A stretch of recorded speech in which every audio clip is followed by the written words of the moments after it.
Thank you very much for giving me this opportunity to present what we are at Tata doing. The dignitaries present at the dais and all my friends. I think the context has already been set when Madam spoke about what is the need for electrification. Today, as we all know, the world is moving to, particularly India is, I think, the highest urbanization rate is happening in India. There is one of the news clipping from Times of India very recently that in last few years, last 40-50 years, the highest urbanization which has happened is in India. And the projections are that in another 20 years, India will be the highly urbanized country in the world, even maybe surpassing China. So obviously when the urbanization happens, it brings in a lot of challenges. Along with that, and the transport being one of the major challenge, which we are already seeing the effect of urbanization in the cities, where many cities are facing the huge problem of pollution. So what is the solution for this? Obviously, when we want to talk about transportation, we want that this transportation should be sustainable. When it comes, it should be sustainable. It should not be one-time solution, or it should be a very, say, unplanned activity. So when we talk about sustainability, what are the dimensions of sustainability? One is that it should come with minimal or zero impact on the environment. That is what the key, I think, the subject and theme of every conference which we attend these days on transportation. So that is one. Then of course, as was mentioned previously also, that the second very important, which has become very critical now, is the safety. And as we all know that India has got the highest accident rate in the world. Maybe China is slightly plus or minus here and there, but we have a very high fatality rates in the road accidents, crossing around 150,000. So which is a big concern for all of us. I think a lot of work needs to be done in this area. So that is another thing for the sustainable transportation. And then third is, of course, about the cost. As we all know, the cost is one of the biggest factor in rolling out, whether we talk about safer vehicles, whether we talk about the electrification. Cost is one of the biggest. There are both challenges in this about how do we really achieve the cost optimization while working on the various solutions for sustainable transport. So I think though this slide is there, but probably we all know that the electric mobility is now, I think it doesn't need any explanation or it doesn't need any convincing that we need electric mobility. It's now almost given and understood that why we need electric mobility. One, we all know that because of the large, India being the largest oil importer, which has a huge burden on our import bill. And then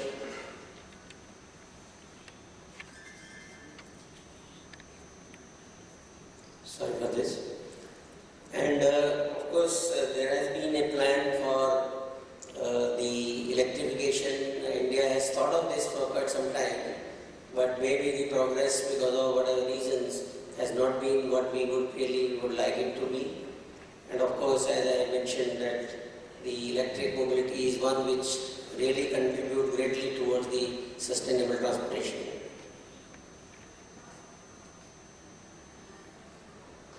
As we all know, there was a FAME 1 scheme, and then now, of course, the latest FAME 2 scheme. This, why I am presenting this slide is because maybe already all of you know about what is the FAME 2 scheme. The main, which as an OEM or as a corporate, what we believe is that if somebody has to work towards electrification, obviously it needs investment, it needs efforts, it needs R&D, it needs technology development. So this will happen provided there is a right environment which gets created. I really compliment DHI and other government agencies that one good thing about FAME 2 scheme is that it has brought in some numbers on the table. It has given some direction that what should be, what government is going to promote, the numbers, of all kind of vehicles like two-wheelers, three-wheelers, or four-wheelers, and also the buses, which are the main focus of today's deliberation and public transportation, which we are talking about. So from a corporate perspective, from a OEM perspective, I think the biggest achievement from FAME 2 is that it has given some targets, the numbers to work on, and really be a big enabler for not only the OEM but the entire ecosystem of suppliers, the vendors to really pull in the investments so that we can make this whole journey towards electrification a success. So couple of slides I would like to say, because a lot of decision makers and all the planners are here. So you see, when we were talking about this electric mobility, there was a need. In fact, as a overall transportation, the biggest challenge which we have today is that we don't have enough buses, particularly I am talking about the public transport. The number of buses which we have on the road are very less than what it should be. So this is what data from one of the KPMG report, that our number of trips, what happens in public transport, are much less than what happens in the developed world like US, Australia, Brazil, Singapore, and even China.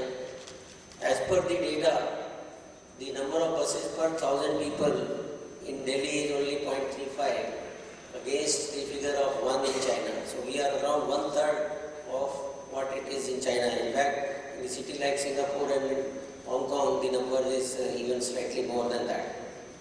So the point is that if we have to have a sustainable transport,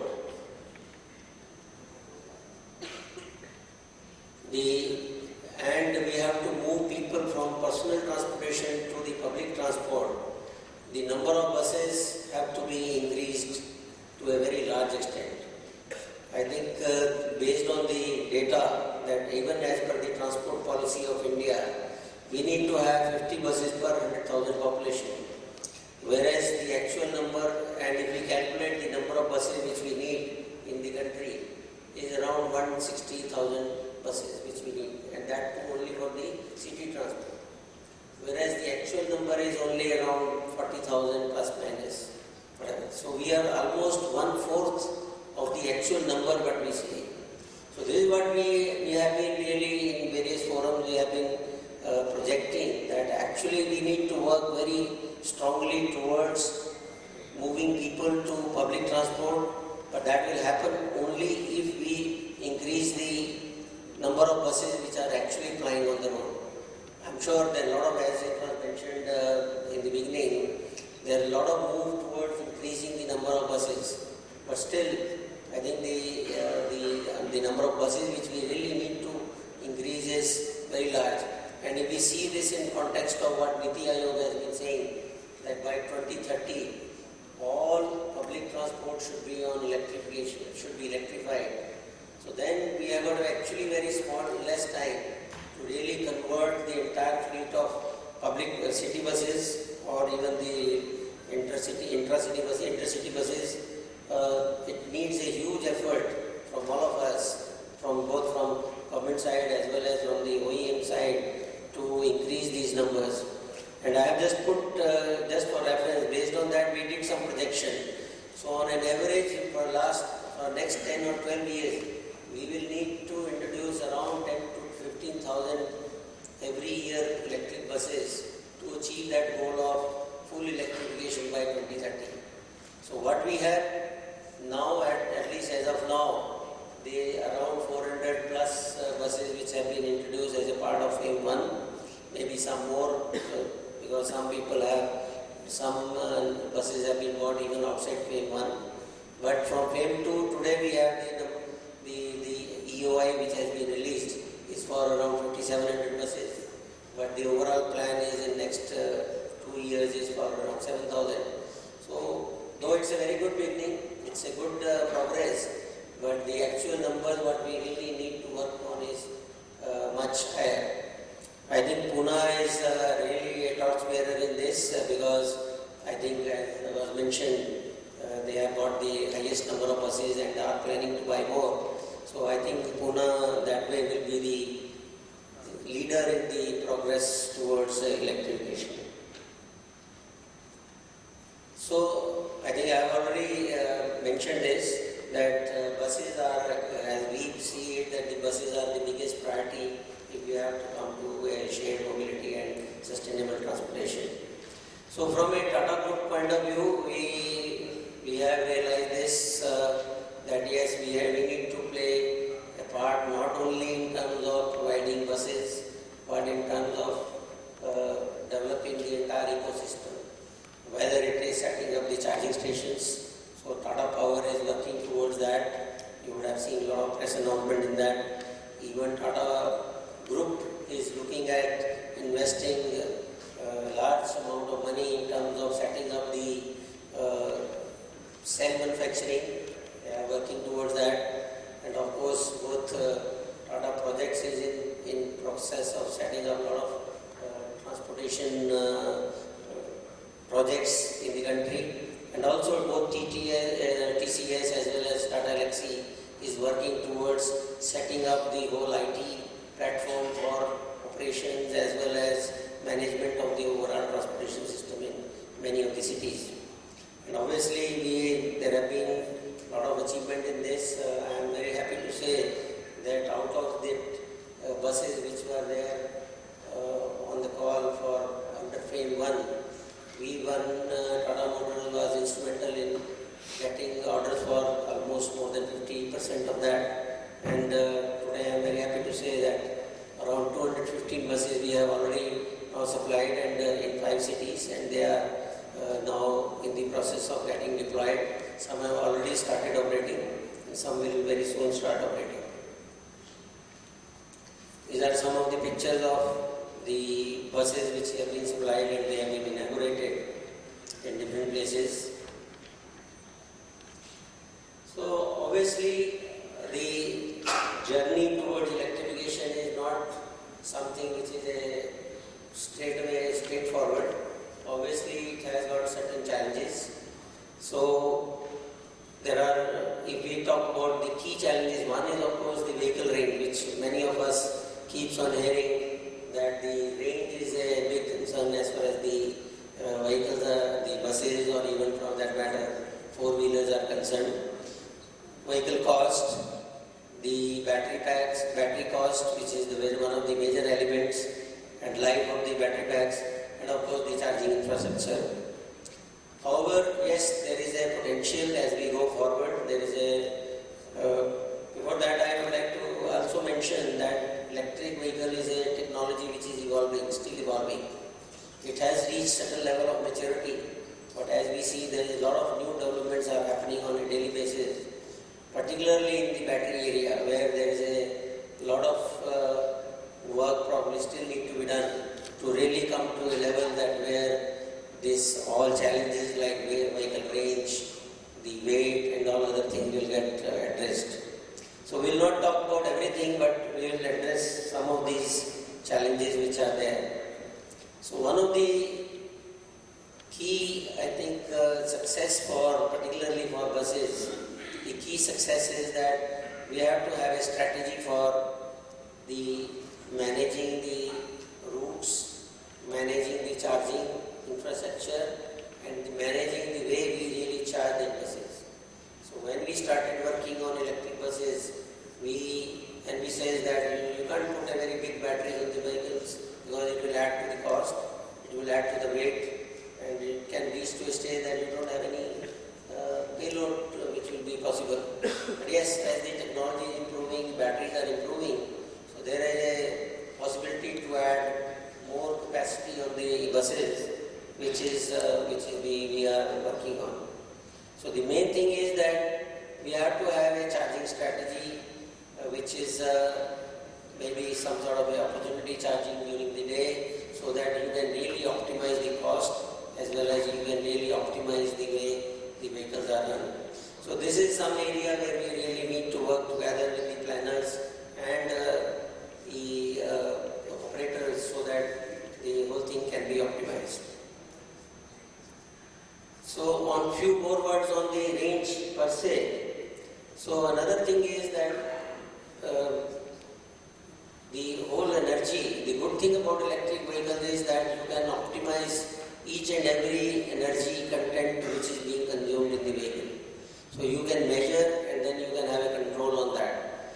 So where the whole energy which is going is, one is in the driving the vehicles, but a lot of energy goes into running the air conditioning system, battery cooling system, traction cooling system, and all other electrical loads.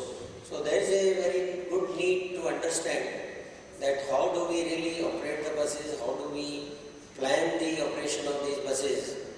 And one thing I would like to say, that when we initially planned these electric buses, we thought the best thing would be that we have these buses maybe non-air conditioned, because even 90% of our fleets are non-air conditioned.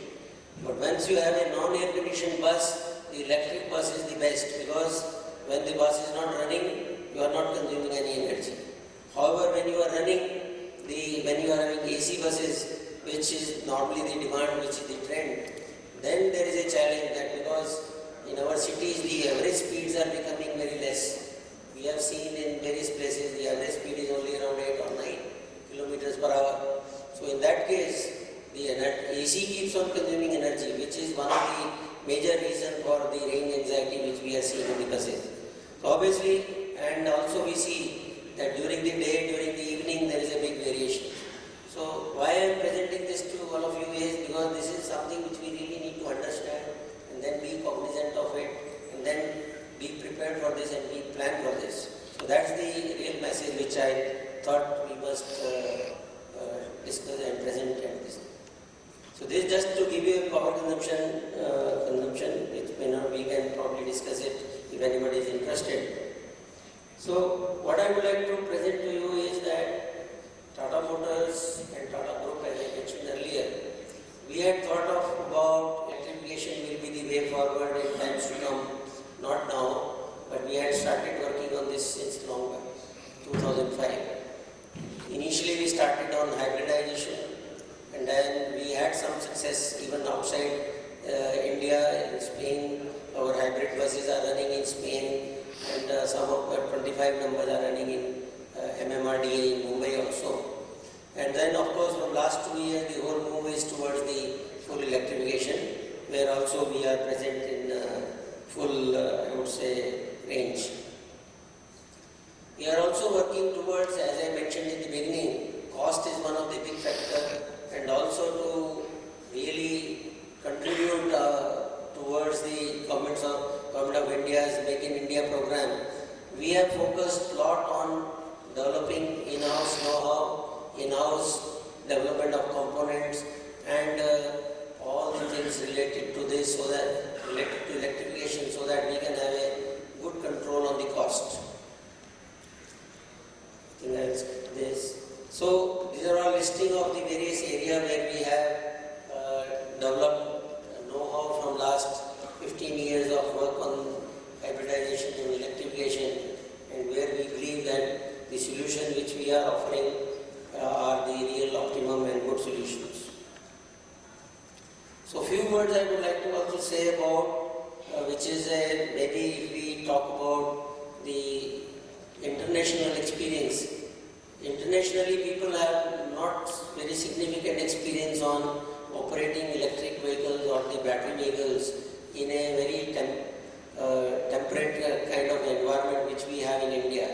Here we all know that the temperature goes up to 40-45 degrees C in places like Delhi and many part of the North India. Even in Pune we see temperatures touching around 40. So in that case the thermal management of the battery is very critical. So we can also, we have focused on this from day one, and we have really ensured that we do a very good thermal management of the batteries by providing the battery cooling system. And based on our experience of last 2-3 years, we see we have a good success in this area. And of course, as I mentioned, developing a lot of components related to safety, strategy and other things. We have a lot of done work in-house to really make them at a really optimum cost and meeting this. So lightweighting, as I mentioned, when you are putting a lot of batteries, there is a weight penalty. So to compensate for that, one of the ways towards reducing the weight of the basic bus. So we again here we have put in a lot of efforts. We can say that as compared to various international competition vehicles, we are quite optimum and lighter than many of those vehicles in the similar comparative range. So this application and non-VRTS also. So these have been the largest number of buses have been already put in place, put in use by 5 cities. The another which we have very recently delivered these 40 buses to Calcutta, which are 12-meter buses, which are both VRTS as well as non-VRTS compliant. Yes, we know we could not offer these to PMPL earlier because that time they were in the process of development, but now I can say that we are ready for this.